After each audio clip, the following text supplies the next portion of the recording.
What's up, guys? Welcome back to my channel. My name is Joannis or Joe Hatagwa. I'm a Sierra Leonean American living here in Accra, Ghana. And if you want to know what to expect this year for the year of return here in Ghana, then this is the video for you.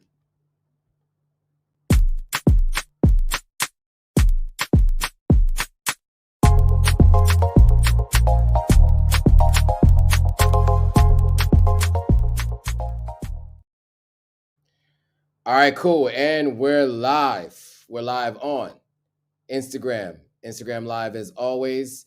Let me go ahead and post that, pin that comment so you guys know if you want to watch this on YouTube Live, you can go there. And it's also on Instagram Live. Today, we're going to talk about what to expect this year for the year of return. For Beyond the Return. I came for the year of return in 2019, fell in love with Ghana, decided to move here much later, but met with some people here I was doing business with and I was advising. And I imagine there are going to be many other people that have the same experience. And so I wanted to talk to those of you who are planning to come and those of you who have ever thought about coming so you know what to expect. So it's anticipated there's going to be 150,000 people coming to Ghana. And so there's a lot to unpack there considering the current status of the global pandemic and what that means in terms of vaccinations and PCR tests, et cetera, et cetera, et cetera. So before we get into that, let's do a little bit of housekeeping. So you guys know, just adjusting the lights here. That's a little better, right? So you guys know if those of you who are new to the channel don't know me, haven't seen me before, I'm Joe or Joannis. The channel's Authentic African. I do content about my move here, and on Instagram, my focus is really just more about everything happening in Africa and the diaspora and ensuring that the world is more familiar with who we are and our history and our current events. So that is a little bit about me for those of you who are new. I do try to offer as much value as I can, help people understand what to expect if they're planning to move. I happen to be Sierra Leonean and American, so I have a bit of a background in Sierra Leone. So moving to West Africa wasn't as foreign for me because I had been here 6 or 7 times before I moved. But I think it's still a bit of a culture shock coming from the U.S., growing up in the U.S. and moving here. So I share my experiences with those of you who are interested. This is also meant to be an open discussion. So if you have any questions, feel free to put them in the comments. I'll do my best to get to every single one if I can. So real quick, just shout out a couple people who have joined. I see Mariama Forbes, first time ever at here on time. So shout out to you, Mariama. Thanks for stopping by. Bayou Beezy says 120 people got citizenship from America. So there was 126 people that got it in 2019. I know that they've been talking about expediting citizenship and giving more to people this year. Through the president did that through executive order in 2019. I don't have all the details of what's happening this year though. And then Dan Diablo did a little bit of a rebrand, Disco Dan Diablo. I think it's the same person, right? Dan Diablo, Disco Dan Diablo. Welcome back. Shout out to you. Thanks for stopping by. So yeah, real quick. So I'm not going to put the presentation up on the screen just because I didn't have time to work on it. But at the end of the day, you guys can follow along. So number one, the idea of, so really quick correction. 126 people were given citizenship. They were diasporans, not necessarily Americans. So good point, Dan. Always pointing out the facts. So yeah, not necessarily Americans. I always do that. Diasporans. Me coming from the U.S., I tend to be the person that always says Americans, but I do mean diasporans. And yes, it's the same guy. So Dan Diablo is now Disco Dan. Okay, so got you. Okay, Neil. Neil Riga says, new to your channel, love your content. Thank you. I appreciate it. Thank you. I really do appreciate it. I think the name is hilarious too, but I'm not going to spend too much time on that. Good play on words there, Neil. Okay, cool. So, yeah, it looks like some people are joining on Instagram. We got some people filling up on YouTube. So yeah. So if this is your first time to the channel, welcome to everybody who's new. For those of you who are returning guests, love to have you back. Thanks for joining. So yeah, as I was saying, a little bit of housekeeping. I want to, and I've been attempting to, and I'm working to be able to regain that process of, or to begin to do it again. It's been a long day, of doing 3 videos a week. The last couple of weeks, you guys might have noticed it's been 2 videos. Last week it was 1 video. I just have been swamped with work with Black Friday, and my full-time job is at Jumia. Jumia did Black Friday all month long. It's been crazy. So I haven't gotten a chance to do the 3 videos a week, but I still go live every Monday no matter what. I was in Egypt, and the live was at 11 p.m. Egypt time. I still went live. I plan to go live every Monday, depending on if it falls on a holiday or not. But I plan to go live every Monday in perpetuity. So let's see if I can do that. So there is a question. And Keisha, I'll get to your question in a second. So Keisha Gordon, I will get to your question in a second. So yeah, that is definitely the intent, is to do 3 videos a week. I also have an ambitious goal for December, where I'll be putting a ton more content out. I have a bunch of videos that I haven't put out yet. All the house building videos, my Egypt videos, a bunch of videos that I haven't put out that I want to do in December. So I have a really ambitious goal. I will tell you guys the goal once December starts. But it's an ambitious goal for content for December, and I'll let you guys know. And hopefully you like it. There's a lot to share, and I want to make sure that I put it out there and get all this content out to you guys. So yeah, 3 videos a week. Usually, so Monday nights at 9 p.m. GMT, I do a live on Instagram and on YouTube, and on Facebook as well. I'm always live on Facebook too. And I also do a weekly vlog update. What's the last week been like for me? I do that usually on Wednesdays, sometimes Thursdays, sometimes Fridays, sometimes Saturdays. Sometimes even Sundays. It just depends on when I can get the editing done. I will say this last week was crazy. I have friends in town from Sierra Leone, and it seems as though everything that we did was epic. We went to a place called Twist, and DeVito was there. Then this last weekend, we went to a friend of ours who's Ghanaian, but he spends most of his time in Sierra Leone.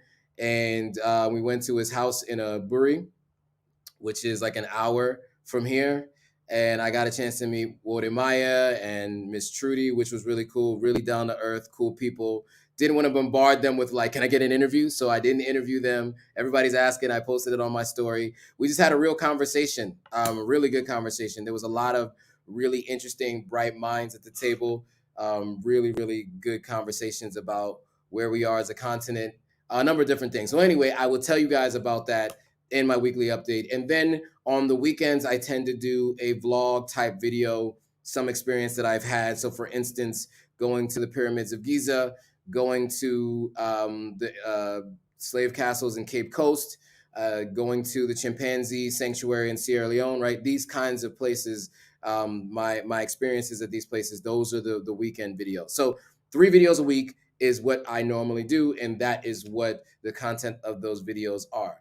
I also like to mention that this entire platform, Authentic African, whether you're on Instagram or you're watching on YouTube or Facebook, it revolves around an e-commerce store that I sell products made by Africans in Africa and sell it to Americans or people in the diaspora. Right now, it's just in the U.S., but eventually we'll be selling in Canada and other places around the world.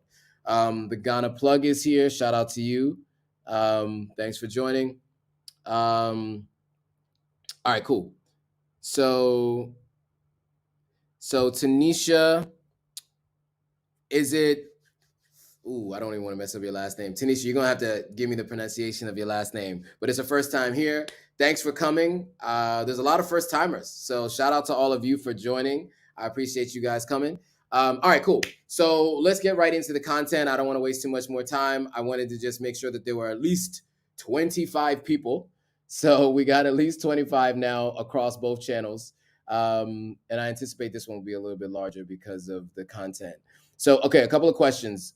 First is, I think the first question is from Keisha. Yeah, it looks like it. So Keisha Gordon asked on Instagram Live, she was asking, do you have an idea of turnaround time for visas? I do have an idea. So last year, well, it's hard to say, right? Because with the visa, okay. So first of all, let me just quickly correct the record for Tanisha. So it's Tanisha Portier, like Sydney Portier. So yeah, shout out to you. Thanks for joining. All right, cool. So the idea around turnaround time. So a friend of mine, Kels, as you guys know, the first person I did content with, at least on this channel while I was here in Ghana, was my boy Kels.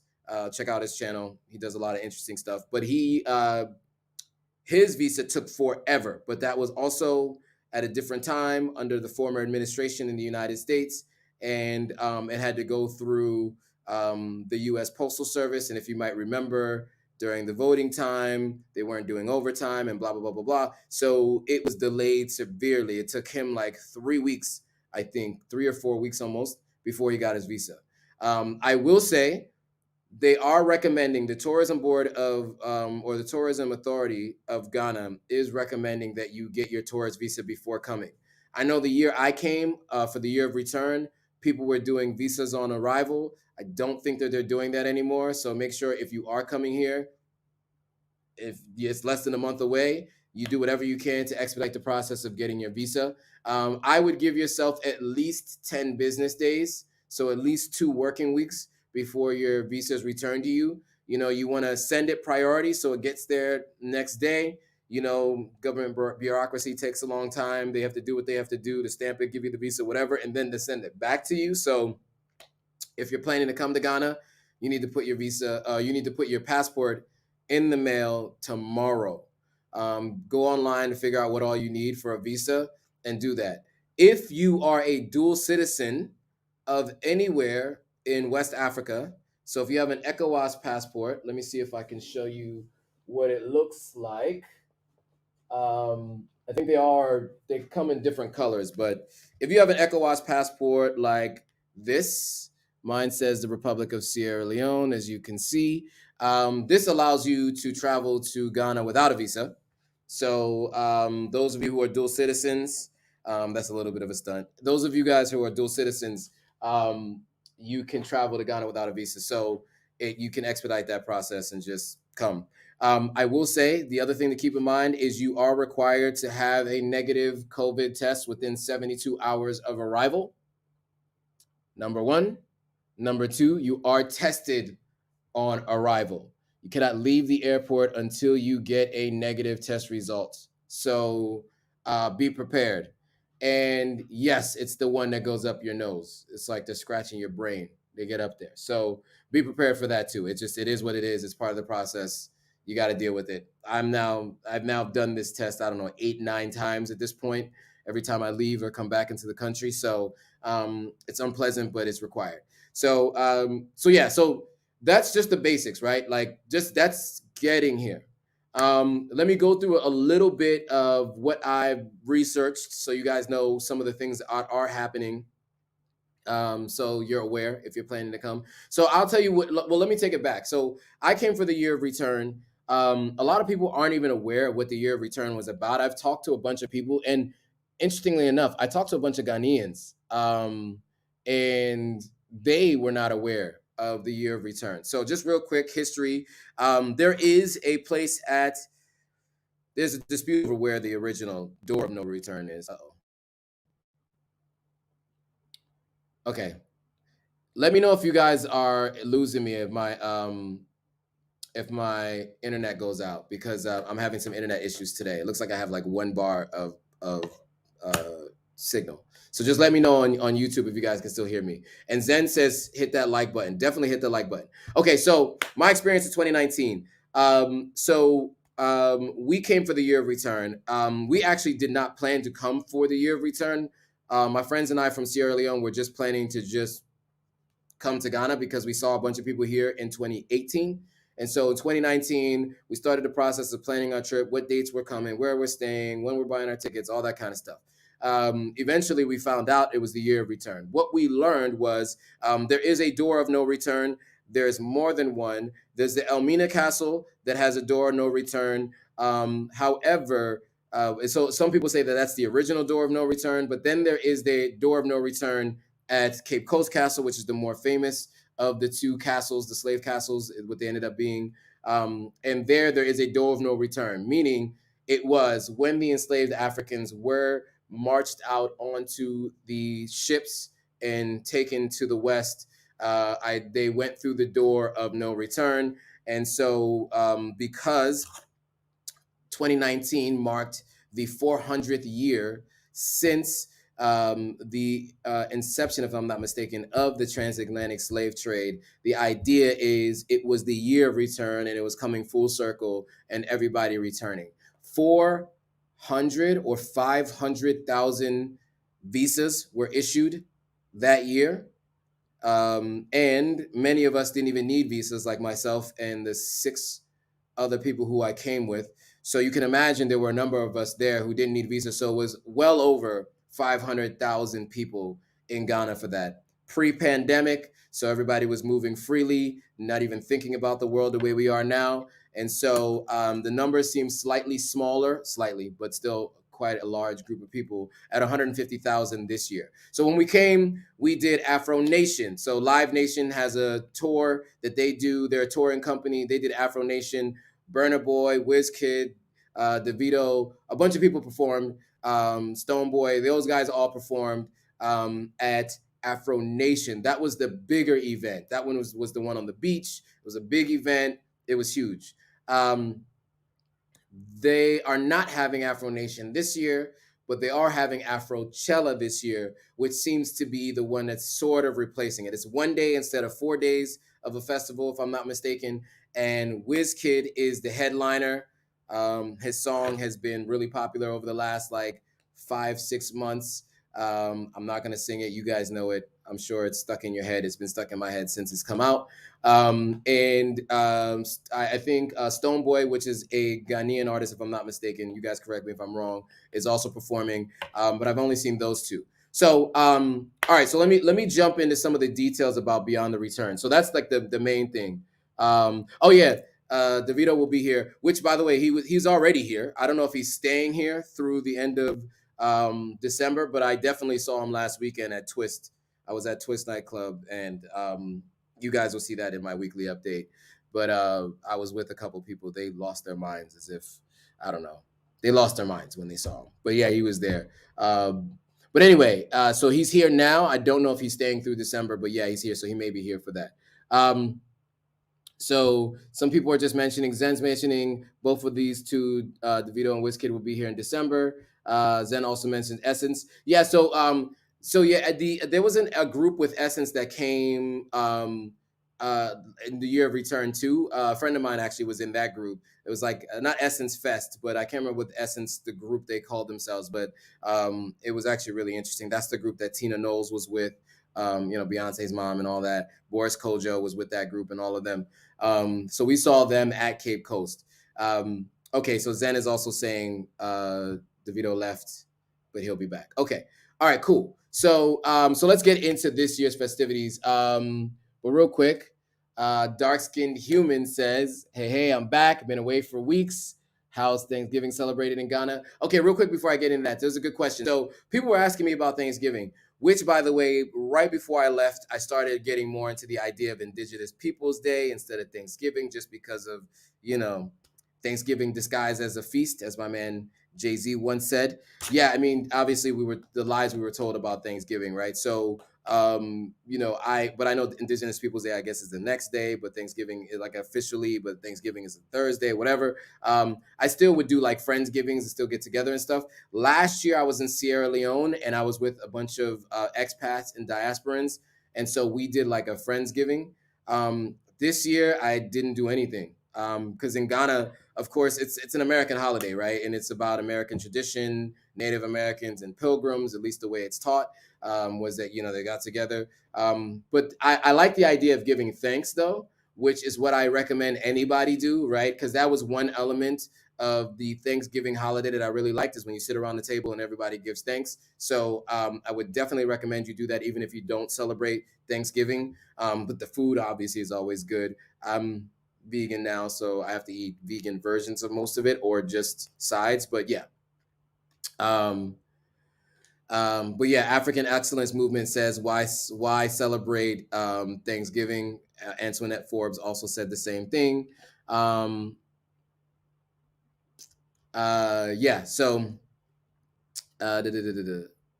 So Akko Sunday said, I enjoyed the video of the path of no return in Sierra Leone. Thank you. So yeah, Sierra Leone does have an abandoned slave fort, and it's considered that they're now rebranding it as the path of no return because the door of no return is already taken. SN says, do I sense a little bit of jealousy when your friend's going crazy over the video? No. It's just for me, I try to remind people that people are human. I mean, he's great at what he does for sure. I mean, obviously, I'm a fan of his music. I'm just saying, like, don't lose your minds over another human being. You know what I'm saying? Like, they were losing it. They were losing it. So that's all. That's all I'm saying. It's putting it all into perspective, right? And maybe it's because, when I lived in New York, I spent a lot of time in the nightclubs at one point in time in my life in my mid 20s. And there were a lot of times where there were celebrities at tables next to ours. And so I guess I just got used to it where it was like I just saw them as regular people, and so maybe that's it. It really is. No, it's not jealousy at all. I mean, because I have people that I would be like, I would probably fan over, but I wouldn't lose it outwardly, just in my head, right? But these are specifically like if it was like Malcolm X, somebody like that, maybe. But I mean, he's obviously no longer living. Maybe Jay-Z, but like I I I wouldn't lose it like that though. I just try to get my people when a celebrity is around to just calm down, calm down. They're people just like us. Um, um, but yeah, so African Excellence Music says true. He's just a human. Mariama asked a great question before, and she's bringing me back on subject. Any reports in regards to travel into Ghana with the new COVID variant? Nothing as of yet, because from what I understand, the variant with the O, I don't even remember the name, Omnicom, Army, whatever. I don't I haven't seen anything as of yet, and it's not listed as one of the countries in which people who have left have been diagnosed with it. So as of right now, no. But I do know we had a conference at my job scheduled for the next couple weeks in South Africa, and it was canceled because of the new variant. Because in South Africa, it was people have been diagnosed with it there. So but that's a great question, Mariama. I don't know the answer to that. As of right now, no. But that may change. Everything is up in the air these days. So we'll see. We'll see. Okay, cool. So let me do this really quickly. Let's start with Beyond the Return. So you guys might remember a few weeks back, Ivy Prosper was on, and we talked about dual citizenship, and we talked about her role at the Ghana Tourism Authority. So she runs all social media for the year of return and beyond the return. And so she wrote an article about some of the things going on as it pertains to the protocols and things like that. So I'm going to refer to some of the stuff that she mentioned in her article, and then I'm going to show you the websites where you need to go if you want to buy tickets or you want to see what's going on or even see what it's about. Because most of us have heard about the year of return and beyond the return, but not everybody knows what it's all about. There's like 7 pillars to beyond the return. And Ivy laid it out for me in one of my videos when I interviewed her, but also it is laid out on this website. So Let me share my screen and walk you through that really quickly. Um, I think this could be really useful for those of you planning to travel. So what do we got? Share my screen. All right, cool. So, all right, you guys can see my screen, right? Yep, looks like it. Okay, so you just go to beyondthereturnGH.com. GH stands for Ghana. You'll see the Beyond the Return stuff. You can read the page, but there's 7 pillars. So there's Experience Ghana, right? So you know what that means. Experiencing the city, tours, etc. There's Invest in Ghana. There's Diaspora Pathway to Ghana. So that's, Cape, it looks, at least from the image, it looks like Cape Coast Tours. Celebrate Ghana. There's Brand Ghana. There's Give Back Ghana. And then there's Promote Pan-African Heritage and Innovation. And so those are the 7 pillars. So when everyone is coming for the year of return, I know most people just come to go to the events and go have fun, but you should definitely see what you can do to give back. Don't just come here to take, but you should come here to give. And so I love the idea of the Give Back Ghana. And also, of course, go to Cape Coast to learn about what happened there. I think it's super important. Shout out to Wode Maya just joined the live. Thanks for joining. So I would definitely say go to this website if you're planning to come. Even if you're not planning to come, go to the website, check out what it's about, and learn more about the entire movement of Beyond the Return. It's not just about Afrochella or what was Afro Nation previously. There's so much more to it. I'm not going to spend a lot of time on it. You guys can spend some time on it, but definitely go there and check it out. So the Afrochella event itself, you could just go to afrochella.com/events. You can see who's performing. You can see all of the details of the tickets. VIP tickets are already sold out. There's a fashion night. There's a New Year's Eve party. So you can see all that there. And then, of course, on Eventbrite, you can see a lot of the events that are happening. So that's another way you can see a bunch of events that are happening. And even with the Eventbrite, it tells you where they're happening around Accra. So that could be really helpful. So that's what I would say about that. Really quickly though, I wanted to also mention some of the other things that I read in Ivy's article, because I think it's really important to kind of talk through some of these things. So she mentioned a few different things. So let me pull it up really quickly. Let's see. All right, cool. All right, so so Afrochella is going to have between 5,000 and 10,000 guests is what's expected. So it's really, really, really going to be packed. So just know that, and obviously there's going to be all kinds of COVID protocols in place. So this is directly from the Ghana Tourism Authority. They've endorsed 60 different events that will happen in multiple regions around Ghana. So it's not all just in Accra. There are events happening in multiple regions. So just also keep that in mind. You don't want to just stay in Accra. If you're coming here and you're going to spend some time here, definitely see if you can get out to the some of the other provinces and see other things like the Volta region, Kumasi, Tema. See if you can go to other places and just learn more about Ghana as a country, not just the capital city. But one thing I read and I thought was important to hear, especially for some of you who are, what would I say? I would say vaccine hesitant or not into the idea of the vaccine. I did read, and I don't know if this is subject to change, but this is what it said. It said all those attending events endorsed by Ghana Tourism Authority and Beyond the Return will be required to present a COVID-19 vaccination card prior to entry for all events. Again, this is directly from the website. All those attending those events that are sanctioned by the Ghana Tourism Authority and Beyond the Return will be required to present a COVID-19 vaccination card prior. You need to know that because you will not be able to attend, at least according to this article, which was written about a week ago.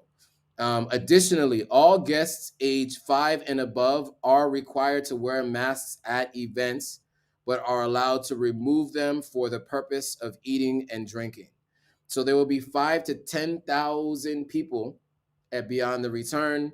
And so, that obviously has potential risks. So, as a country and as a tourism authority, they are looking to mitigate those risks.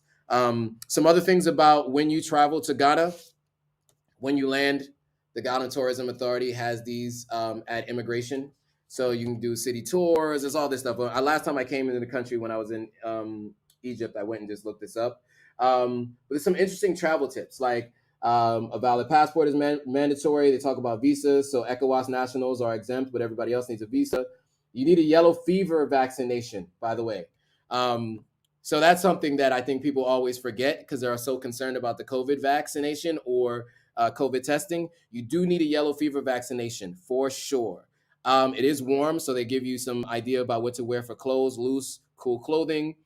Make sure you have a flashlight, mosquito repellent. I can't tell you enough how important mosquito repellent is. Wode, you know exactly what I'm talking about when we were in a brewery last weekend. Mosquitoes are a thing, so make sure you have mosquito repellent. Driving, Ghanaians drive on the right side of the street, in case you didn't know. But I will say street lights and street signs a lot of times can be suggestions or recommendations. So people move how they want. So don't be surprised if there's a little bit of sudden movements in your vehicle. Electricity, you'll learn that whatever Airbnb or where you're staying. The country code is +233. So if you're adding anybody's phone number in your phone who's local to your WhatsApp, you have to type +233 first. Most businesses use credit cards, or they have a POS machine where you can put your credit card in and you can charge by credit card.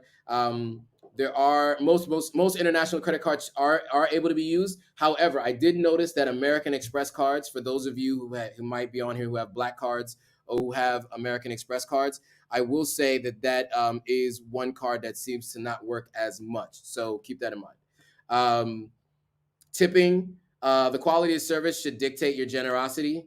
Waiter, taxi driver, porter, guide, etc. But people do tip here. I would recommend tipping for sure. Not everybody tips locally, I've noticed, but if you're coming from afar, you should tip. Hotels. Man, you can go to visitghana.com. You can go to Airbnb, hotels.com, bookings.com. The nicest ones, the big ones, Kapinski and all of those, they go fast. So for sure, keep that in mind. All right, so the questions are coming in. Let me address some of them before I go through some of the rest of this stuff. So you got Keisha Gordon asking, can you recommend a seamstress to make clothes for ladies? I do have a recommendation. I don't have her name off the top of my head, but my cousin, which reminds me, my cousin sent me like 10 pounds of material to get sewn when I came from Sierra Leone last in May. So she loved her seamstress here. So I'll definitely recommend her. And and there's one of our subscribers also, her and her husband also do clothes as well. I'll have to find that information and make that recommendation as well. Keisha, email me at contact@authenticafrican.com and I will send you the information for that. But I'll send you the information. And then actually, maybe I'll also put it in the description below. So guys, just remind me to put it in the description when this video goes live after it's uploaded to YouTube. Okay, so let me see if there's any more questions. It's a good question. Okay, so there's more comments and questions on Instagram. Oh, sorry, on YouTube Live. So what do we got?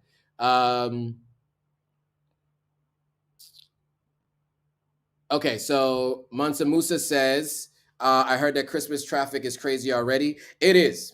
It is crazy already. I will tell you that I go to the office every morning.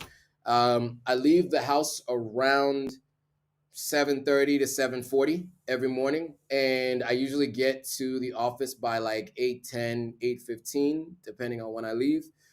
Today I was in the car on the way to the office for a little over an hour, so an extra 15 to 20 minutes. So and it's starting. So it's starting. I mean, that's just a small indication, but it'll be crazy in the coming weeks. It will get crazy. And I did just go to the airport the other day to pick up some friends, not to pick up some friends, but I went to the airport and I did see that there were a lot of people coming in on flights. So for sure. Africana Yasmin says, RIP to the Ghanaian guy. Yeah, Virgil. So founder of Off-White. So Virgil was someone who worked with Kanye on Yeezys, and he had a private battle with cancer. I don't think it was known publicly, much like Chadwick Boseman. And he did pass yesterday. So there's a lot of people saying RIP to him and mentioning him. Working with really high-end luxury brands, it was great to see somebody like him in those positions. So it's unfortunate that we lost someone like that. Mansa Musa says, are the land borders open yet? It would be cheaper to drive from Togo into Ghana to avoid the $150 COVID fee. Oh, okay, sure. I don't know if the land borders are open. I haven't attempted actually as of yet to drive over the border to Togo or anywhere else, to be honest. So I don't know that yet. It might be cheaper, but it's a lot longer. So keep that in mind, guys. It will be a longer trip if you do that. But yeah, so yeah, I mean, I don't know the answer to that, to be perfectly honest with you.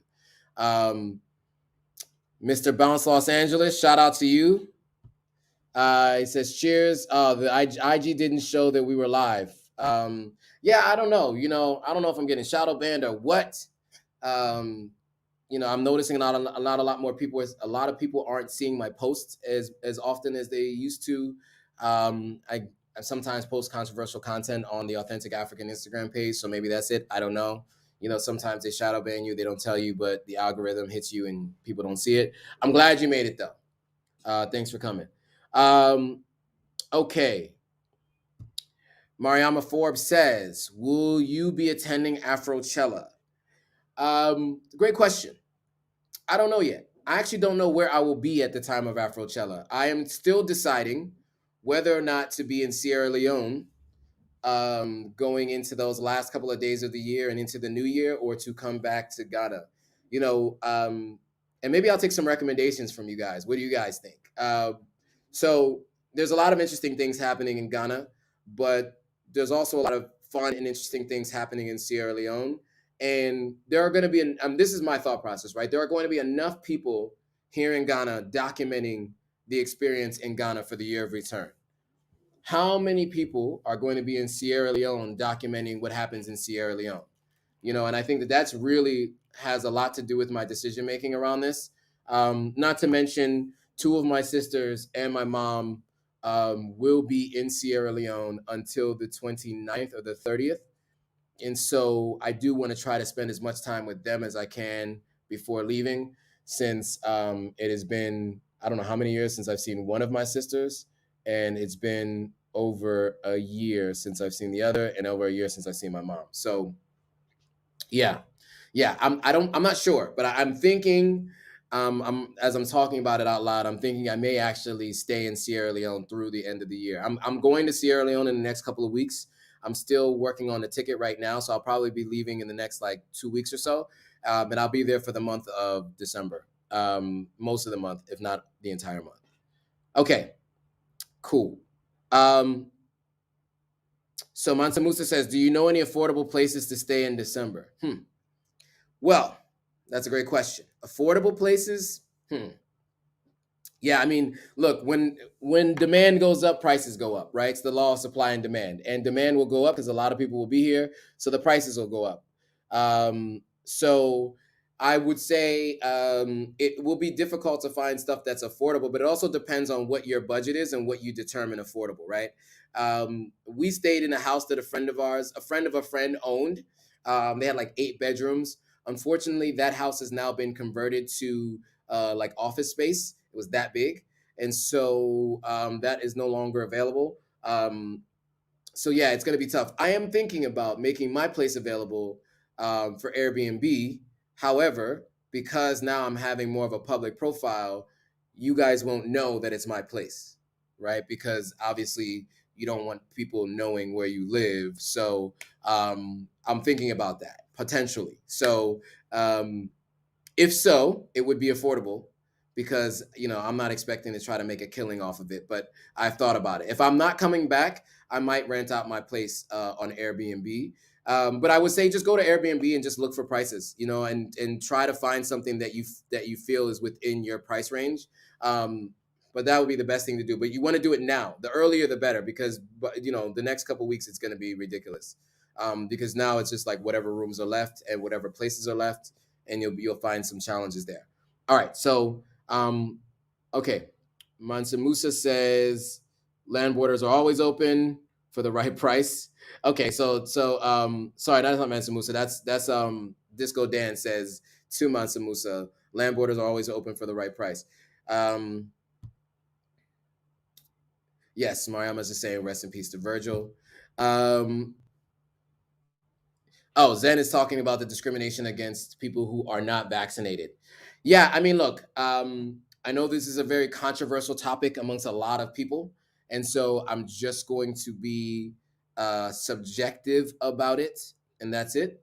What we understand for the most part, now everybody disputes these things, but I'm just going to say, based on general scientific fact, is you are less likely, not completely unlikely, but you are less likely to spread many of the variants, if not all of the variants, if you are vaccinated. So, a lot of governments and organizations and businesses are deciding to make that decision. Now, other people have their reasons why they think that's happening, but that is at least the reason why most people are given. And so, for that, people don't want to be responsible for super spreader events.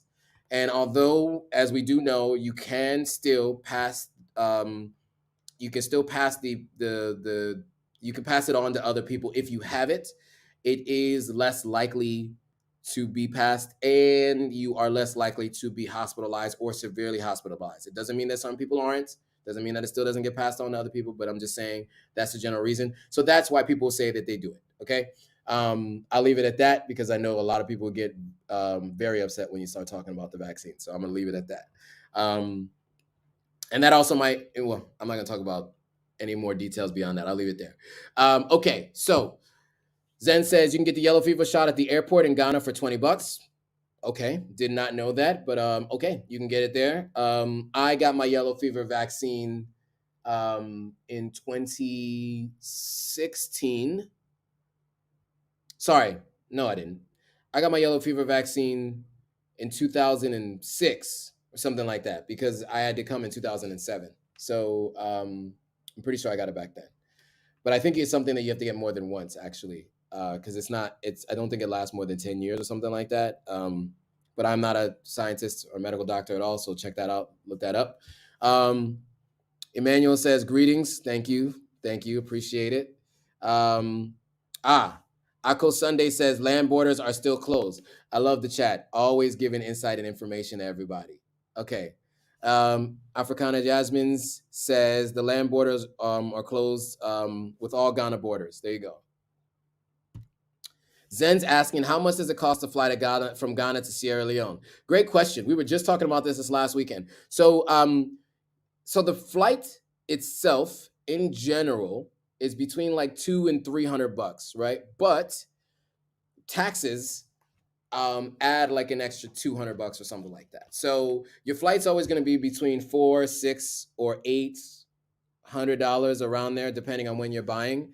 So like if you know far in advance that you're flying, which I never do, it could be closer to the $400 range.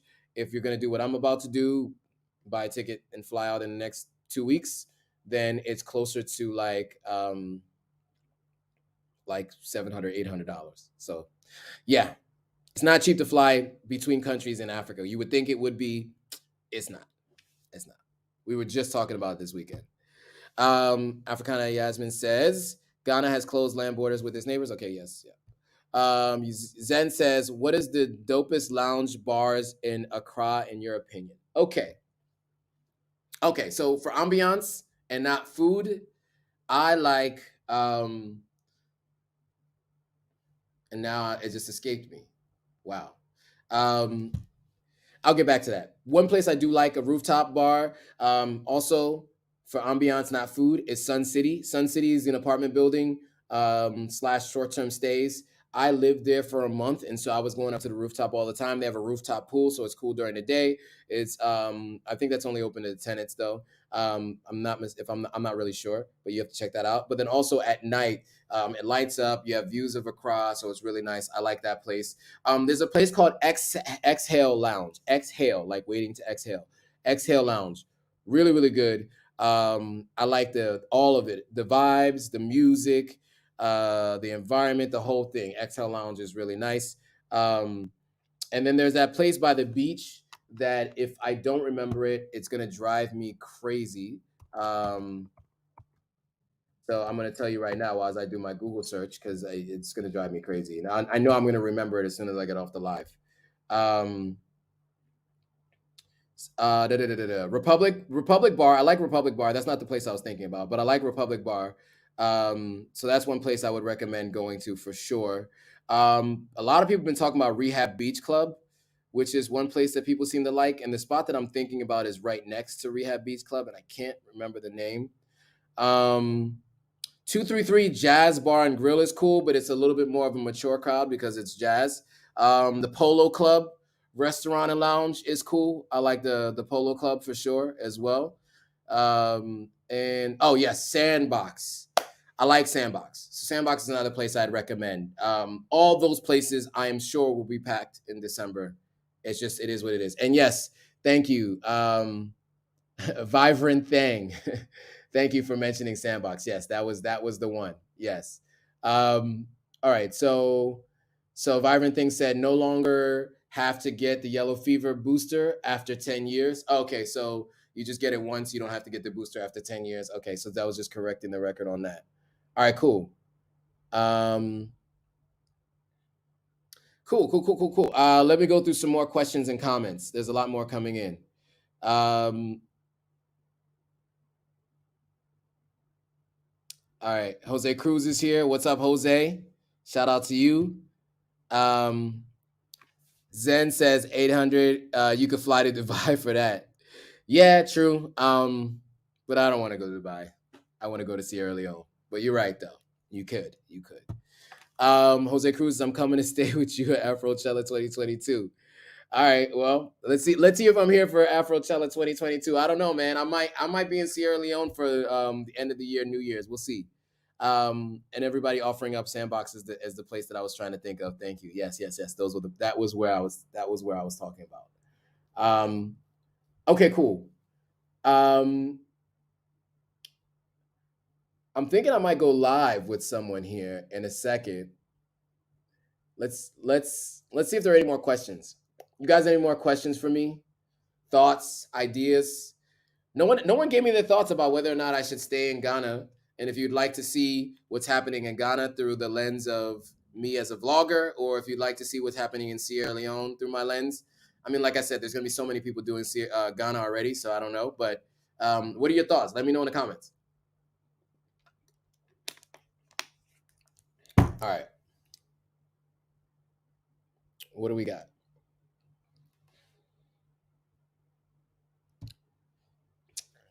So Bearing My Soul says, where do you get the number 150K diasporans? And I did say diasporans, but I think it's just foreigners. The 150K number must have come from an article. I actually don't remember. That's why I said an estimated. I hope I said an estimated 150K. Yeah, I think it came from an article. At this point, I read so much, talk to so many people, not sure exactly where it came from. It might have even come from Ivy. I'm not sure, but yeah. I can't remember where I got it from. Zen says, I never go live with people on YouTube. I do, actually, Zen. I do, and I have. The issue there is I'm using StreamYard. And so to do that, I have to just send the link here, and then you can come on. But if someone on YouTube wants to go live, we can definitely do that. So Zen, do you want to go live on YouTube? If you do, let me know, and I'll put the link up here so we can go live with you, Zen. Jose, okay, so Jose says he wants me to do it from Sierra Leone. Okay, so that's one for Sierra Leone. Nobody else is okay. Munio 40 says Ghana. I should do Ghana. Emmanuel said, I'm praying to get Business Link this December, bruh. Yes, maybe work on it. Work on it. No, every time I see your name, I want to say what it actually is saying. So Neil says StreamYard works good. Okay, yeah. I mean, I've used StreamYard before. Okay, so Bearing My Soul says Ghana. But Africana says we want to see Sierra Leone. I like the mountains and the valley landscapes and the pretty white sand beaches. Would love to visit someday. I'm Ghanaian, by the way. Shout out to Ghanaian wanting to visit Sierra Leone. Yes, I've met a bunch of Ghanaians who have been to Sierra Leone, and they agree Sierra Leone has some of the most beautiful landscapes in the world, not just in West Africa or in Africa, but in the world. Okay, Mansa Musa says Ghana. It looks like we're split 50-50, huh? Dark-skinned human says we want more Sierra Leone, also more analysis of African advertising through ad professional lens. Interesting. Okay, I could talk about that.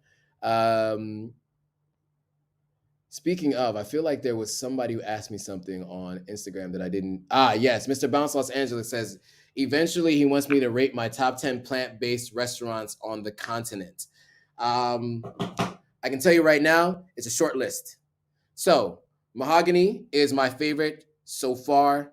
It is, and it's the one at ANC Mall here in Accra. So that's number one. There's also a place called Devour. It's actually a home kitchen. She cooks and she delivers. So that's number two. And then the third is Indulge SL. That is a healthy and vegan friendly Sierra Leone food, which is home based delivery in Sierra Leone. So when I'm in Sierra Leone, I order from them all the time on WhatsApp. So those are my three favorites so far. Yeah, so those are my three favorites so far. Mariama Forbes, of course, says Sierra Leone because Mariama's Sierra Leonean. We met in Sierra Leone, did some content together. If you haven't seen it, go check it out. We did the 10 things I wish I knew, and then 10 more things I wish I knew before going to Sierra Leone. And then we did a two-part series when we ate and talked about a number of different things around Sierra Leone and the history of Sierra Leone, the future of Sierra Leone, a bunch of different things.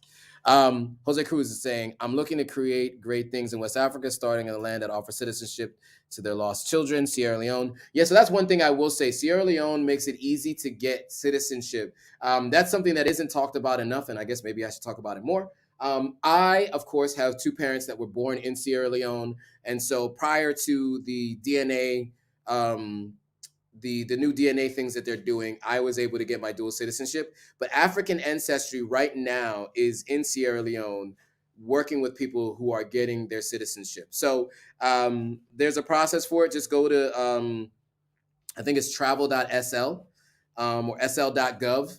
But if you go to just any of the Sierra Leone websites, you can see how to what tests you can take to trace your lineage back to Sierra Leone, which a lot of people in the diaspora have Sierra Leonean heritage, and you can get your citizenship, but you have to go to Sierra Leone to get it. And I think there's some other things that go along with it, but just read up on it. I went through a different process, but something similar. But yeah, I would definitely recommend it because being an ECOWAS citizen has so many of its own perks. So, for instance, traveling between West African countries, right? If you are not an ECOWAS passport holder, meaning and ECOWAS, by the way, means Economic Community of West African States, right? It's an acronym. If you are not an ECOWAS passport holder, you pay $150 for your test. So that means you pay $150. Well, you pay whatever you pay. If you're traveling between West African countries, you pay whatever you pay for the test in your country.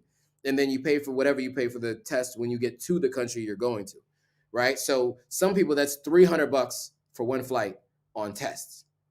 For me, it's $100 for one flight on test. It's still more expensive than the pre-pandemic, but it's a much different price. So I pay, because I have an ECOWAS passport, I pay the 50 bucks. So so yeah, that is that. Akos Sunday says Sierra Leone. My great uncle married a Sierra Leonean, so I have half Sierra Leonean cousins. Salon cousins, yes, yes. So okay, so we're starting to hear more Sierra Leone. Good. Mansa Musa asks, "Is Sierra Leone expensive?" It is not, but it can be. Just like Ghana technically is not, but it can be. I think it's all relative, right? It's relative to your income, and also relative to where you're moving from. But if you want a lot of the same things that you get in the US, you might pay less relatively to what you expect in the US for some of these things. It is a little bit maybe more expensive here to get some of those things. But I might have mentioned I pay under $1,000 a month for a 3 bedroom, 3 bathroom, 3 bedroom, 3.5 bathroom apartment. And and it's sustainable. Like, it's a fine apartment. It does what it needs. I think I would say it's probably about 1,200, 1,300 square feet, something like that, 1,200 square feet. So it's a pretty sizable apartment and for a pretty good price. For context, in Los Angeles, I had apartments over $3,500 per month. So yeah, so for me, it's much cheaper. Um, oh, Sally joined. What's up, Sally? Okay, cool. So more questions. Let's go. Mansamusa said, "Is there a Sierra Leonean community in Ghana?" I'm building one. I'm building one. Got a couple friends that I know here in here in Ghana that are Sierra Leonean. So we're working on building the Sierra Leone tribe here in Ghana. I definitely need it. I need it. I got to speak my Creole more often to people here locally. So I'm working on it. So I'm building one. It's not. I mean, I'm sure there are people. Like I have an aunt who one of her good friends growing up is living here. But I mean, I haven't seen like the community, but I'm building one. So Emmanuel was asking what website I was showing on the screen before. So I was showing a couple different websites. So the first of which was Beyond the Return gh.com. That's all of everything that Beyond the Return is working on, and that's all stuff that is the Ghana Tourism Authority. So you want to check that out. It talks about the 7 pillars of the Beyond the Return, and then they also have the 60 or so sanctioned events that they are partnered with, and I think it mentions it on the events tab.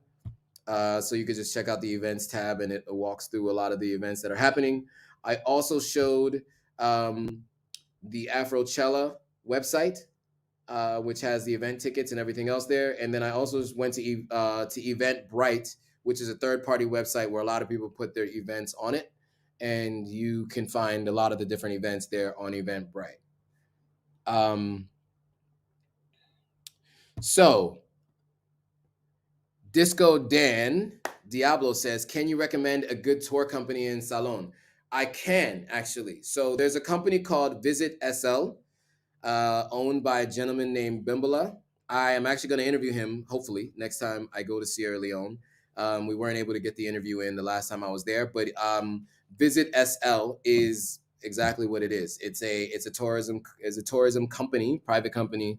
They got their tourism license through Sierra Leone, through the tourism authority, if I'm not mistaken, and they do tours and they do events. They did a hike to Mamba Falls that I did over the weekend while I was there. They also people associated with them did another tour hike up Sugarloaf.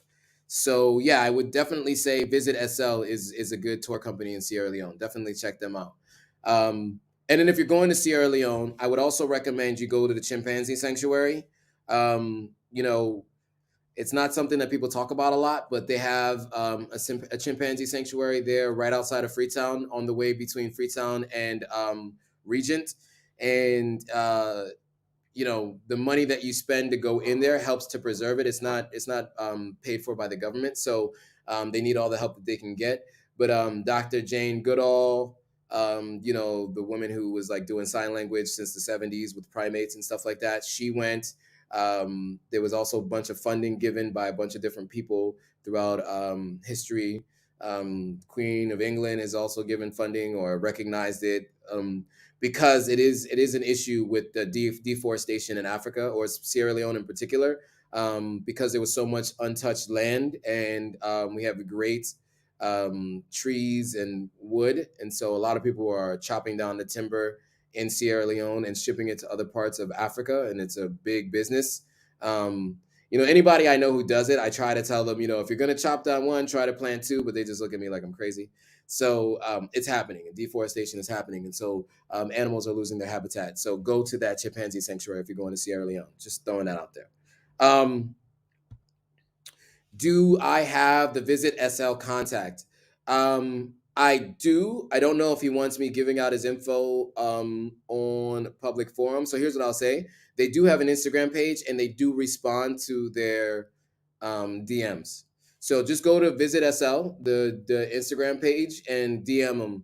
They respond. They respond to their because I've DM'd them, so they'll definitely respond for sure. And I'll check with him if he's fine with me putting contact information out there, then I will. But their information's on. And then, you can also go to visitsl.com if I'm not mistaken as well. And there's some contact information there as well too. Okay. Let's see what else we got. Any other questions or comments coming from the group?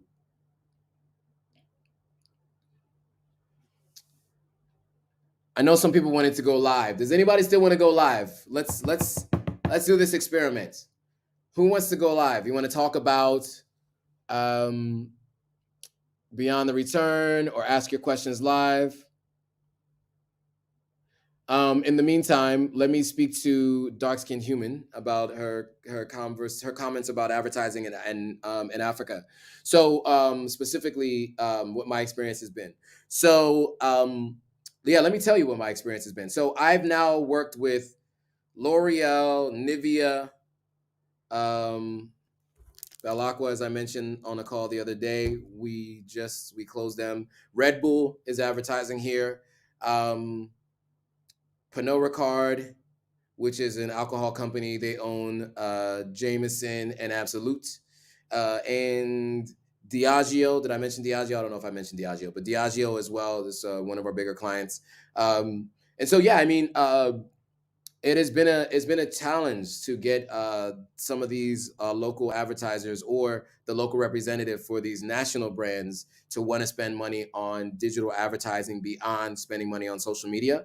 It's a lot of educating on why you want to target people online.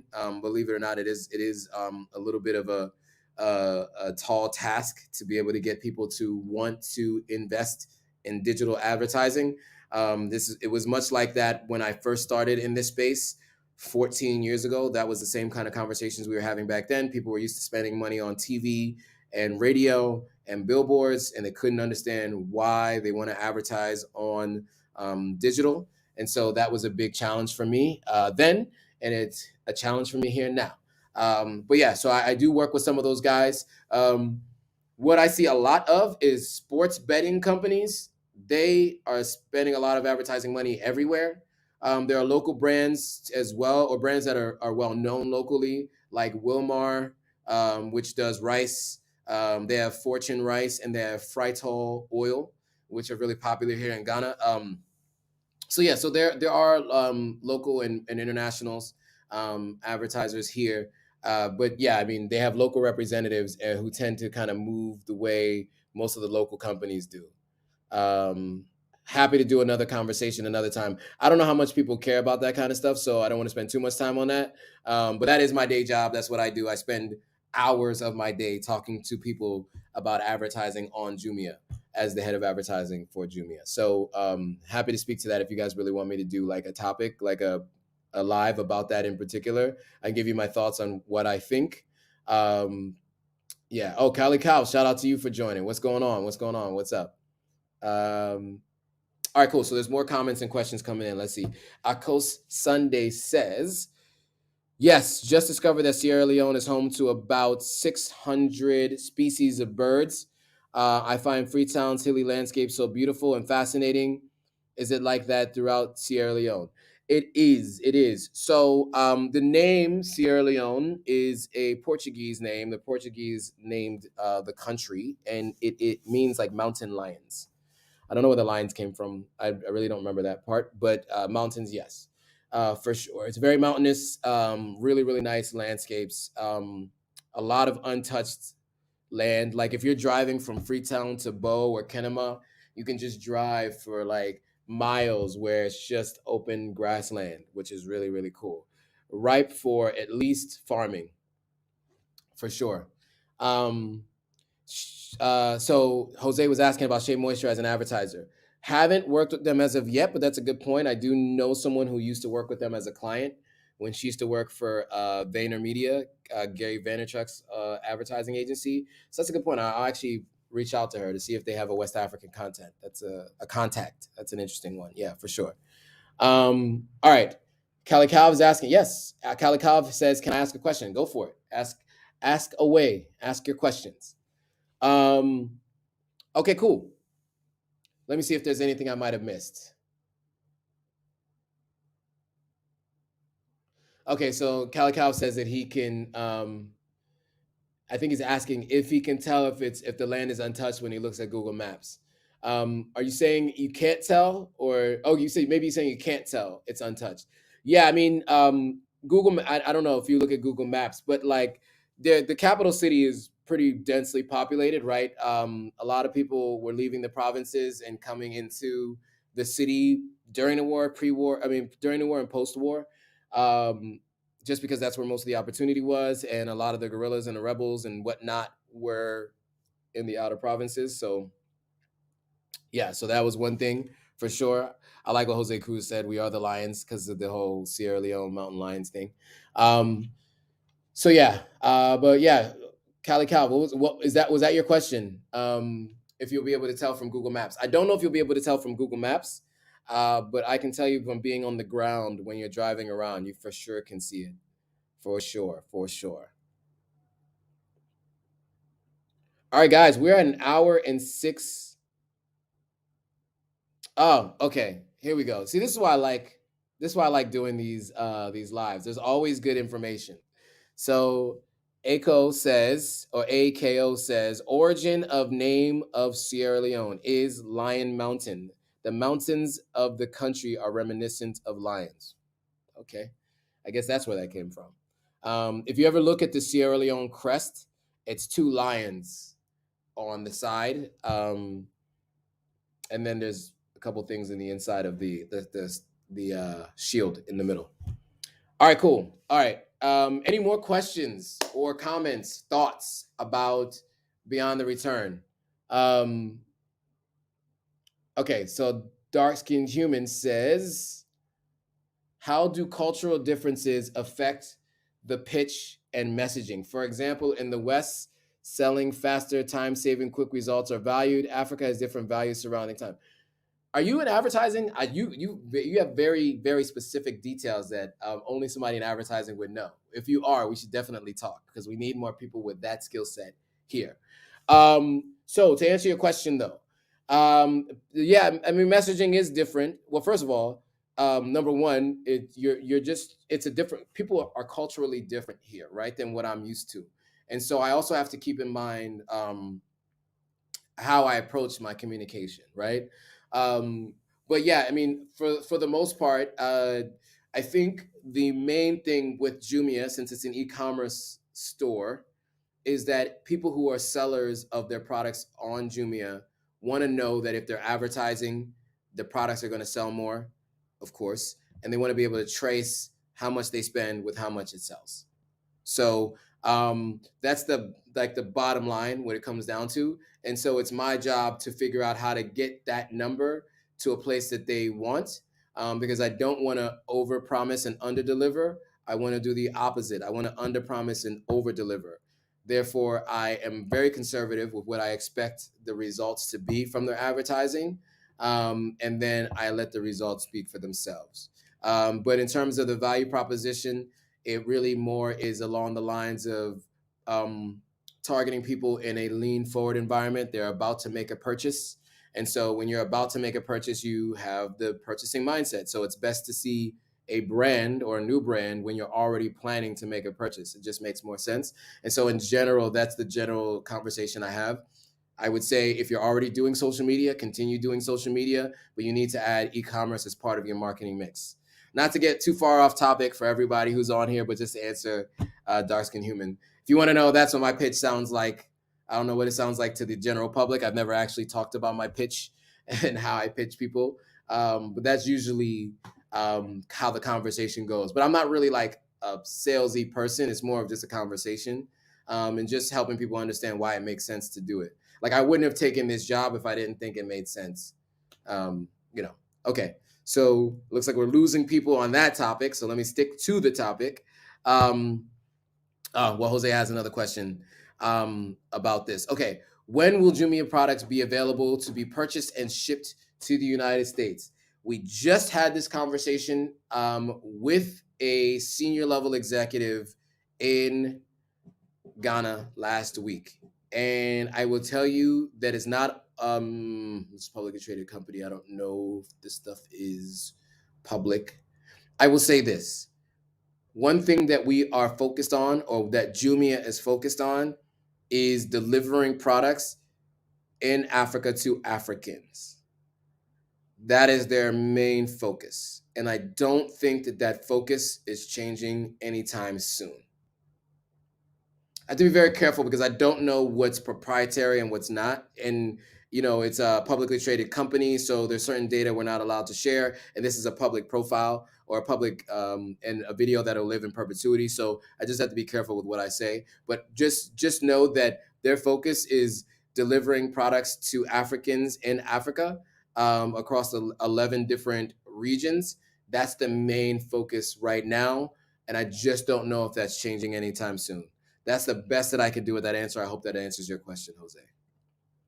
But great question. And I wish I could be more detailed with it, but I don't know if I can.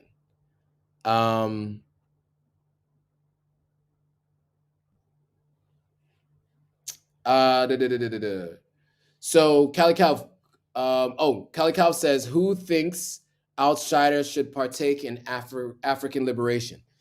Yeah, I mean, I think everyone should think that, right? Yes, we should. We all should. Absolutely. We absolutely should. Oh, okay. Then he followed up with, he means non-African people. Well, that's a different question. I can give my thoughts on that though. So, you know, I think we talked about this a bit before, and this came up. So I'm the type of person that says I think you need allies, right? I think that we have to do for self, and don't expect somebody to do it for us, but you definitely need allies. When it comes to getting things done, a lot of times it requires someone in a position of power, and who happens to be in a position of power with the group who has power to help move something forward. And so a lot of times that means you need to have an ally to help you make that progression happen. Now, here's what I will say. I think now we have enough buying power and enough power, period, as Africans in the diaspora and Africans on the continent, that these are the two groups that should be working together, right? And I think that Africans in the diaspora are starting to become those folks that are the folks that are in power and the folks that do have the ability to help make change. I met, I don't want to mess it up. If I'm not mistaken, she is, let me find her business card. But I don't know if you guys know about this, but I think it's really interesting. You should look this up when you get a chance. As soon as I can find her business card. Damn, my bag is messy. But basically, okay, here we go. So her name was Dr. Erica Bennett, and she's the founder and the head of mission for the Diaspora African Forum. And she is basically the ambassador to the diaspora, the ambassador to the African Union for the diaspora. So basically, for her, the diaspora is basically like a nation, right? Which it is, right? We are like a nation. And she's the ambassador to the African Union. She has diplomatic immunity. She has diplomatic status.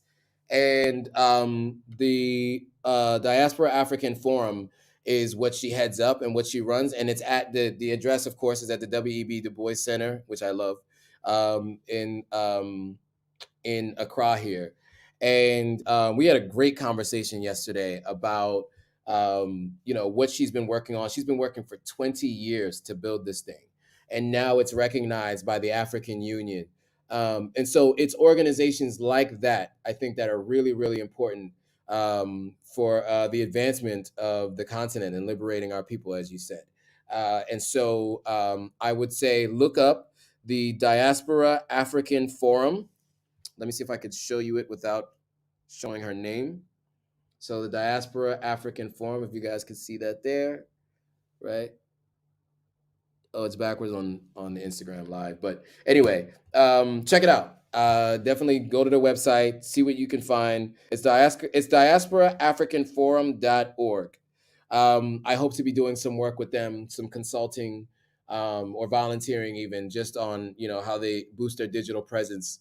Because I had no idea that this existed. I'm a really big into the world of Pan Africanism. Obviously, I moved to Ghana, and I had no idea that this existed. And I went to the W.E.B. Du Bois Center, and I didn't know that this was even there. So for sure, I recommend it.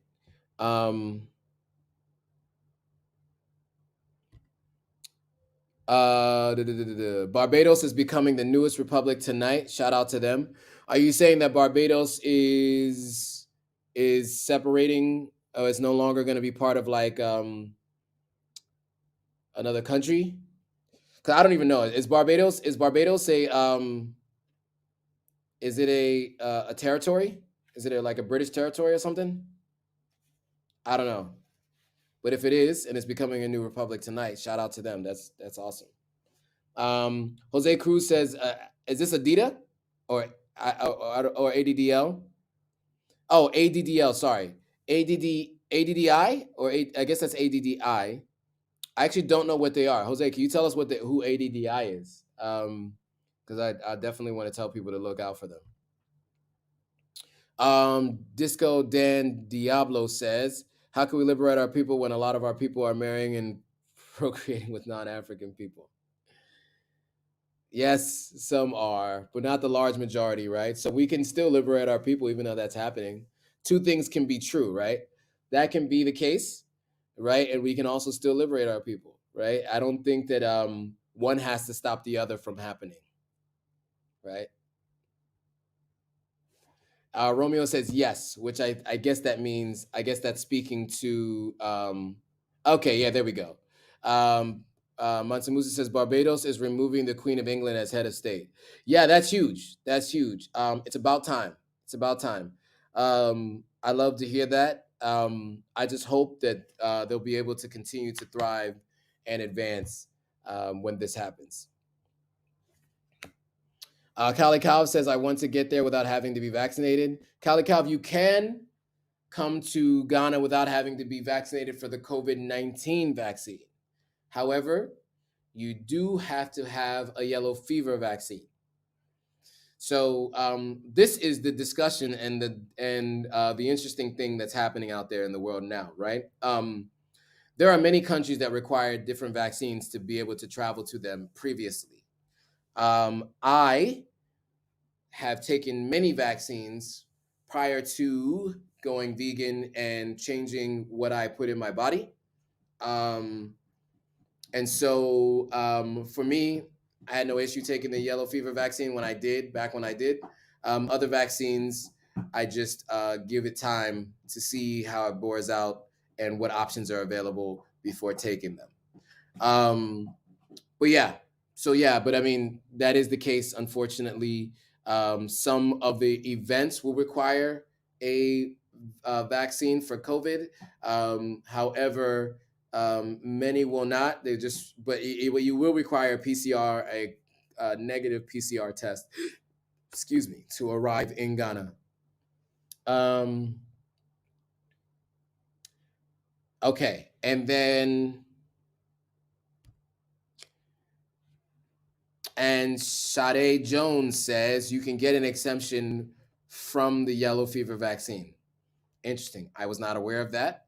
But if you can, then I would say look that up. See if that's something that you feel strongly about, then look it up and see what you can do. Um, I know that yellow fever is not fun. So for sure, if you don't get it, just be very careful if you don't get the vaccine because it is alive. It's not something that's like widespread, but it happens. Okay. Mansamusa says, I know that people went to Senegal and the airport didn't even check the yellow fever vaccine card. Yeah, some places don't. But sometimes to even get on your flight, they ask you if you have the yellow fever vaccine. So depending on what airport, depending what airline, they may ask you that to even get on your flight. So that does happen from time to time. Okay. And Sade says, native born mentioned that they got exemption from a yellow fever vaccine. Yes. Okay.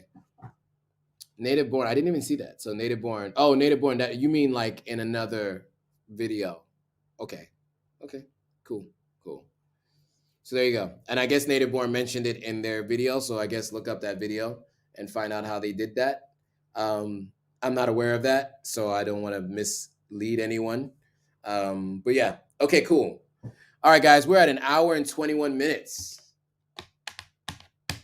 Any more last minute questions, comments, concerns, thoughts, all of the above before we call it a night?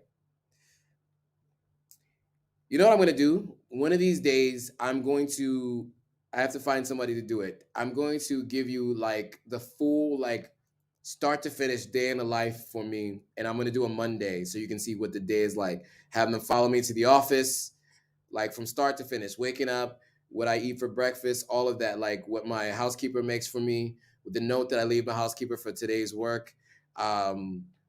Getting, I have a driver that I drive with to work every day. He does Uber and Lyft, but he lives in the neighborhood. So I call him about 6:30. He comes and picks me up at 7:30 every morning. Yeah, but then you'll see like a day in the life. I say all that to say, when this camera goes off, I don't go lay down. I still sit right here at this computer and continue working. And what you guys might not know is that my work clothes are on every time we get on live, not because I want to look professional for the live. It's because I'm working from like coming from the office straight home and basically jumping on live within 20 to 30 minutes. So I might eat real quick and then get on live. That is just how my life is right now. So as soon as we're done, I'm going to get back to work because I have some things to finish. I had my one-on-one with my manager in Dubai today. And so I have some things to follow up on with him. And then I had a call with one of our major clients that I need to follow up on. So yeah, that is my life here. I work very, very hard and a lot of hours. I probably work about 12 to 13 hours a day, Monday through Friday, and I work between 6 and 8 hours on Saturday and Sunday. So after this is over, that's why I'm always saying we're at 1 hour and 30 minutes. Let's see where we are. If anybody has any more questions or comments, we'll take last minute questions and comments, and then I'll get back to work because at 10:30 I'm still working till like 12 or 1. Okay. Sade says, do a lot of people work in offices in Ghana? How do companies handle working in the office? I'm guessing you mean post-pandemic, right? So different companies have different rules and regulations as it pertains to this. It depends on the team. So we have different teams that are coming in shifts. So they do shifts throughout the day. Some do shifts by weeks or days. My team just basically, I sit in, even though I'm advertising, the head of advertising, I report locally to the CMO. And so he has the whole marketing team. I'm like an island by myself over here. And then he has this team over here. People come in who want to come in. I mean, they've encouraged people to come in at least 3 days a week. But a lot of people are staying at home. I'm in the office 5 days a week, if not 4 days a week. And that's strictly just because the stakeholders and the people that I work with who help execute what I sell require me to be there Otherwise, certain things just may not get done or get done on time.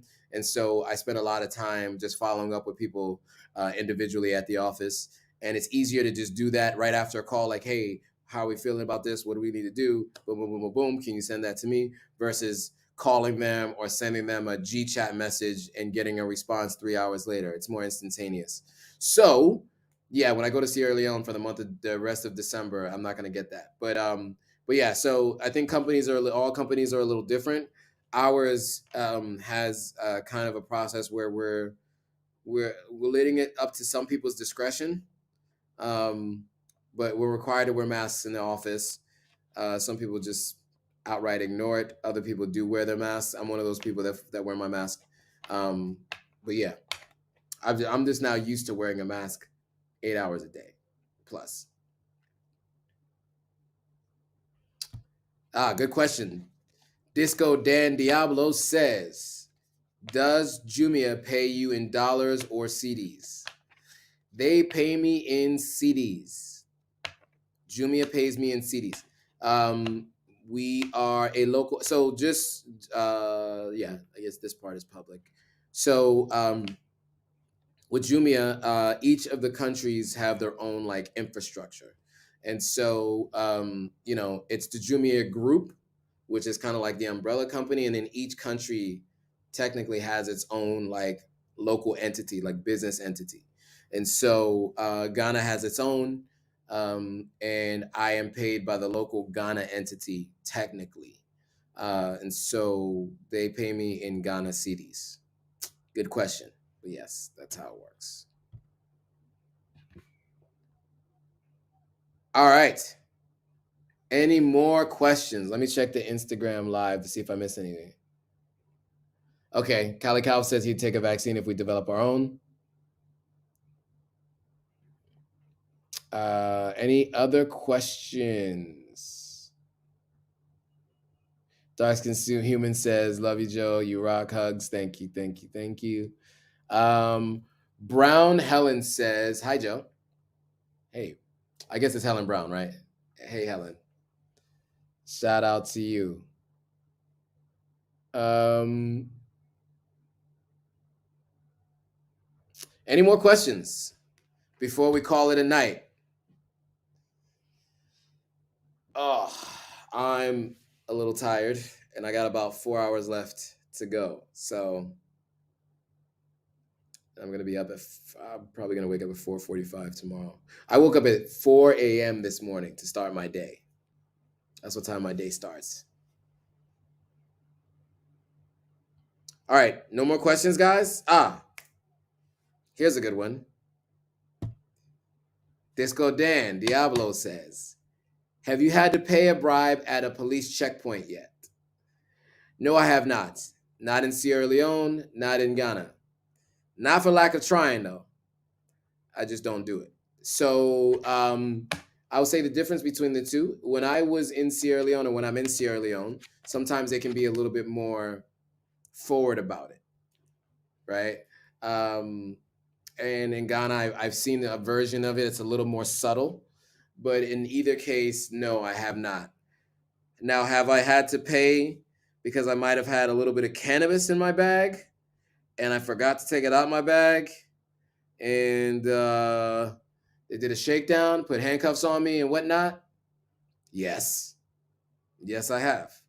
But that was a different situation because technically it is a substance that they do not deem legal as of yet in this country. And so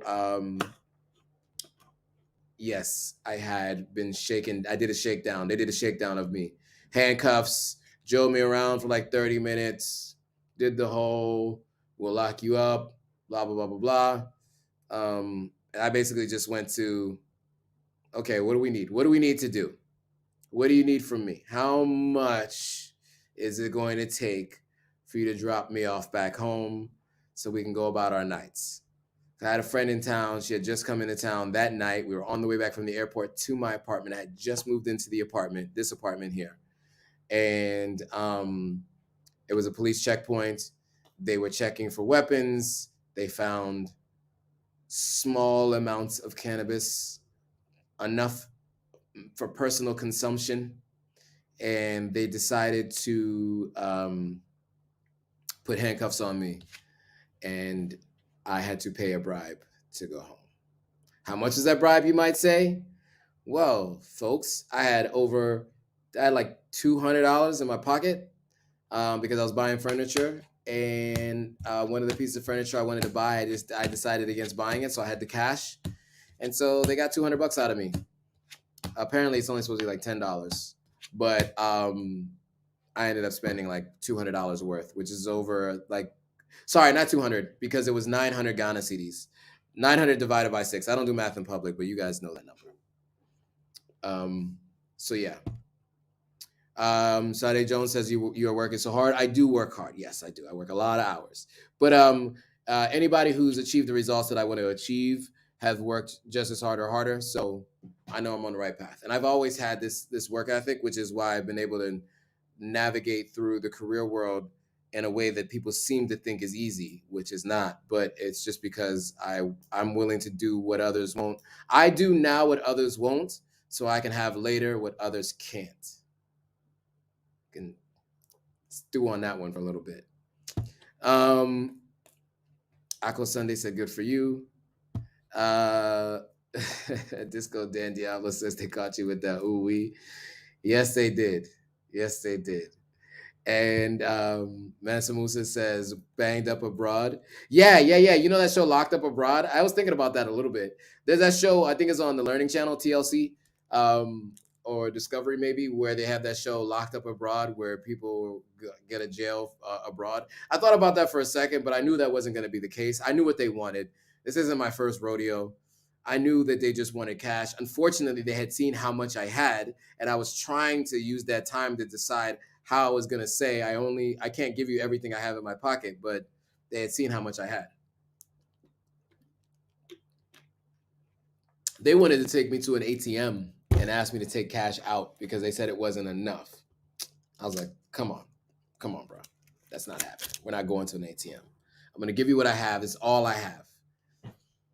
And I did the guilt trip. I said, I came to your country to do good work. I'm trying to share your country with the world, make sure that people know what Ghana is about, and did all of that. And then eventually they just took my 900 Ghana cedis and dropped me off at home. In the end, it was about an hour ordeal overall. Yeah, I'll do a video about it one day. Actually, I guess I can't because that's the full extent of it. I didn't record it. At the time, I was a month in with this YouTube channel. So I didn't have that speed of like every situation, bring your phone out and record it. Where I am now, like now, my phone is out all the time. I'm capturing everything on film. At that time, I didn't. So I completely missed that. So yeah. But yeah, that happened. Not fun. It's not fun being in a car with uniformed officers that are dressed like police issue uniform. Not sorry, military issue uniforms with like, automatic rifles and machine guns, and they're like yelling at you and all of that. But I mean, I knew they just wanted the cash. It was just trying to scare me. To be honest, I wasn't scared, believe it or not. Most people won't believe that. But now, if this was Nigeria and that happened, I would be really scared. Or if it was the US, I'd be really scared. But when it's Sierra Leone or Ghana, I'm not so scared because it's Sierra Leone is different. I know how to deal with Sierra Leone police, and then here, it's just a different thing. They just want the cash. Yeah, Monsamusa said for a little bit of cannabis, they put you in handcuffs. It wasn't for the little bit of cannabis. It was for the money I was going to give them because they thought that if they did that, I'd be more willing to part ways with my cash. Right? It was a performance. They were putting on a performance for me to give them money. That's why I brought it up, because there was an ask about a bribe. It was for the bribe. They weren't like seriously going to take me in. It would have been a waste of their time. They don't want to do that much paperwork for a guy with that little amount of cannabis. Neil says, that's wild. I grow legally here in the States. You better grow legally because the feds will come after you. I'm working on getting my license to cultivate, and Ghana needs to get on board. It's so much money. Yeah. I mean, I had an e-commerce store for a little while that was selling products adjacent to the cannabis industry, and I would tell you those things move. I sold 10,000 pipes in 3 months. 10,000, 10,000.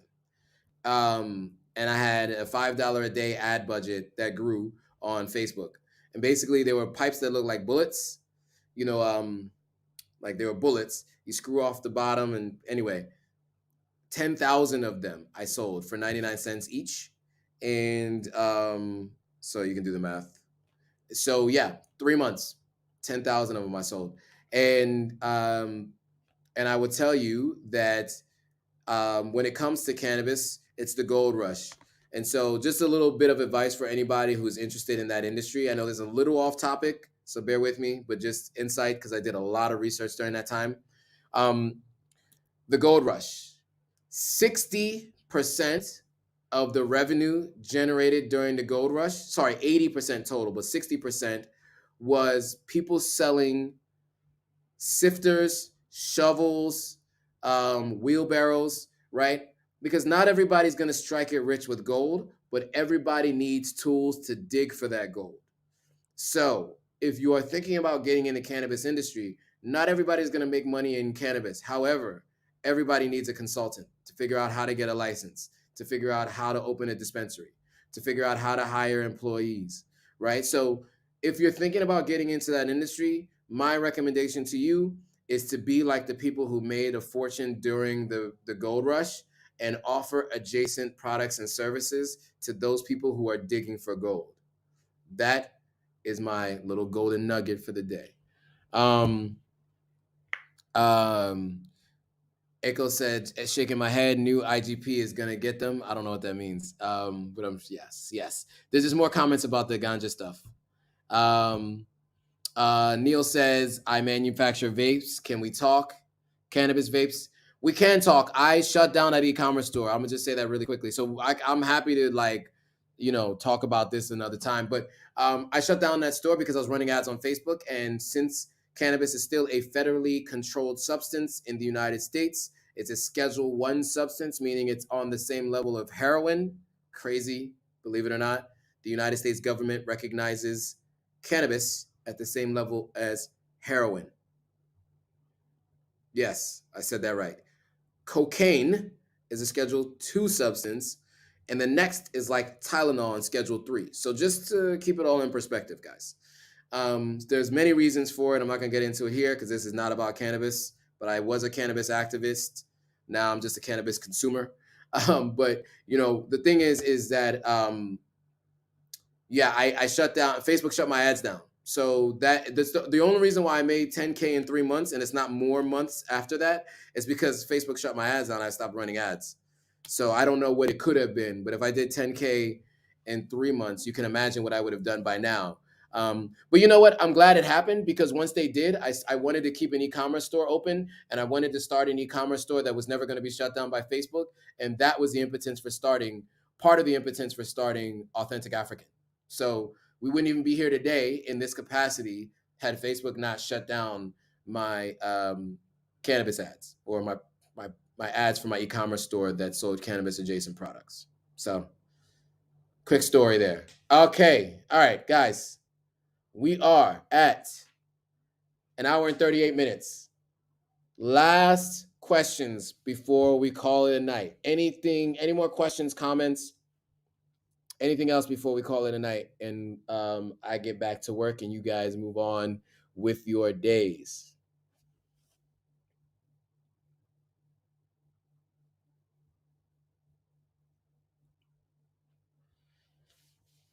All right, cool. I don't see any more questions or comments. I'll give it another maybe 10 more seconds to see if I see anything else.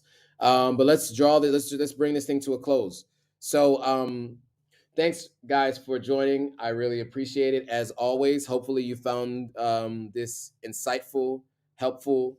If you know anybody, oh, you know what? There are more questions coming in, so let me answer them. All right, so you guys are asking some questions here that I don't even know if it makes sense to answer, but let's get into it. Why not? You're asking, so I'll answer them. How is the cannabis in Ghana. How is the cannabis in Ghana? Um, I have been a consumer for quite some time, and I have to be careful with that because I do have family who watches my lives, and not everybody is aware of that. But whatever. At this point, you can't think because I think a lot of people think that you're a deadbeat if you're a cannabis consumer. Um, but at this point, if you know me, you know that I work hard, and so cannabis has not gotten in the way of that. So yeah, whatever. I tell people now that I'm a cannabis consumer. So so yeah, I mean, look, you can find some pretty good cannabis. My issue with not legalizing cannabis is this. I am a person who, when I drank alcohol, I knew how much to drink, what proof needed to be. Like, I wasn't drinking 180 proof alcohol, right? I was drinking 90 proof because I wasn't trying to like die. You know what I'm saying? And it's the same way I look at my cannabis consumption, right? I prefer to know what percentage THC is in the cannabis and how much of it is indica versus sativa. I have a hybrid mix that I like, and with a certain level of THC, and that just is my preference. And when I was in California and when I would visit Washington State, um, you had the ability to purchase based on those criteria. Unfortunately, when you're anywhere else, you get what you get. And I just feel like I'm not in as much control. And so it just reminds me of going back to the old days of when I was in New York and I'd go around the corner and buy from the guy who had the dime bags in his pants, and not his pant pockets. I mean his like in his underwear, front underwear. And that's well, not whatever. He had it. He had to have it certain places where if he got patted down, it'd be hard to find, right? So yeah, that was what I was buying.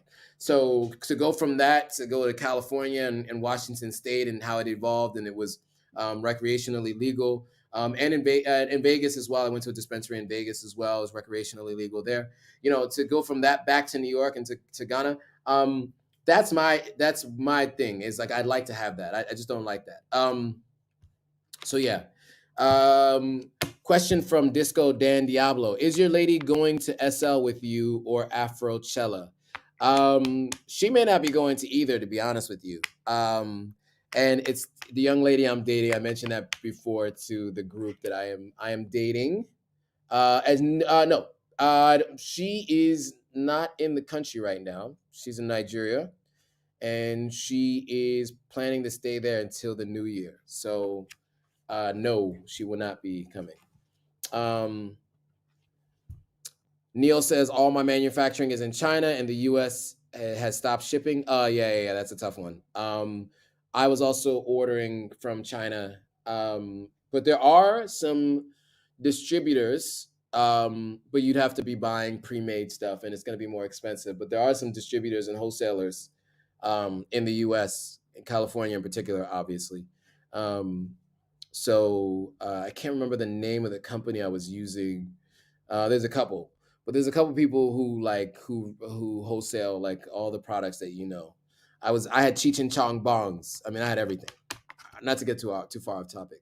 Um, Akos thought it was funny that whoever was asking was saying they were asking for a friend. Um, okay, that Disco Dan Diablo. Okay, this is quickly becoming the cannabis talks. I lost everybody on Instagram when the cannabis content came up, but it looks like some of the people are still around on YouTube. So I use neither, Disco Dan. Blunts, nah. I can't do blunts. Just can't. Not tobacco laced um, tobacco leaves. I don't do blunts because that's really just like a cigar that you gut and you roll. Not my thing. If anything, I do papers, and I do yeah, I do papers. All right, guys, we're getting way off topic here. But if you guys want, we can do a topic about cannabis in Ghana. It sounds like there's some interest in that. So I'm happy to do an entire call about cannabis in Ghana and the laws around it, what people are thinking.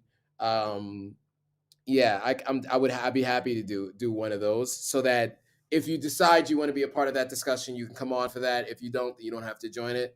So that way we're not taking up time in another, in another video or another live on that particular topic.